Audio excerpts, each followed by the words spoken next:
ఆస్ట్రేలియన్లు తమను తామే మరిచినట్టున్నారు. ఐక్యతను మరచి విభజనను పట్టుకున్నారు. నాజీల నీడలా కదులుతున్నారు. దూరపు ద్వేషపు గాలిని తమ వీధుల్లో ఊపుతున్నారు.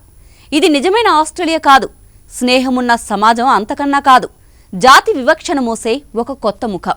దేశాన్ని నిలబెట్టిన సహనం కూలిపోతూ, మనసులను కలిపిన బంధాలు తెగిపోతూ, మారుమూల కోణాల్లోంచి కఠినమైన నినాదాలు మారుమోగిపోతున్నాయి.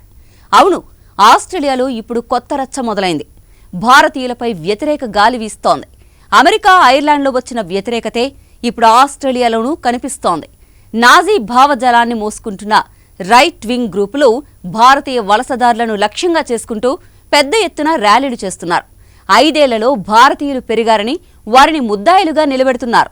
ఈ స్వరం ఆస్ట్రేలియా సమాజానికి విరుద్ధంగా ద్వేషాన్ని నింపే విధంగా మారింది. సిడ్నీ వీధుల్లో, మెల్బోర్న్ చౌరస్తాల్లో, కాన్బెర్రా సరస్సు తీరంలోనూ వేల మంది గుంపులుగా చేరి జెండాలు పట్టుకుని వలసలపై వ్యతిరేక నినాదాలు చేశారు.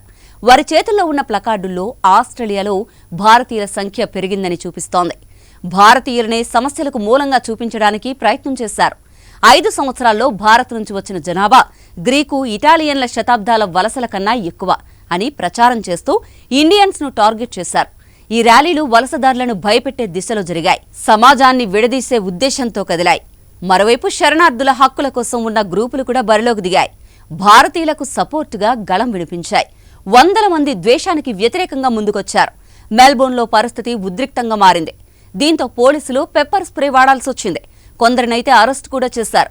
ఈ ఘటనలో 2 పోలీసు సిబ్బందికి గాయాలయ్యాయి. ఒకవైపు రైట్ వింగ్ గుంపులు ర్యాలీ చేస్తుంటే, మరోవైపు వ్యతిరేక గుంపులు అడ్డుకట్ట వేయడానికి వీధుల్లో నిలబడ్డం ఘర్షణలకు దారితీసింది. ఆస్ట్రేలియా వీధుల్లో వినిపిస్తున్న నినాదాల్లో రీప్లేస్మెంట్ అన్న మాట ప్రధానంగా వినిపించింది. కానీ నిజాలను చూస్తే ఆస్ట్రేలియా జనాభాలో విదేశీ జన్మస్తుల సంఖ్య 2023 నాటికి కేవలం 30% మాత్రమే.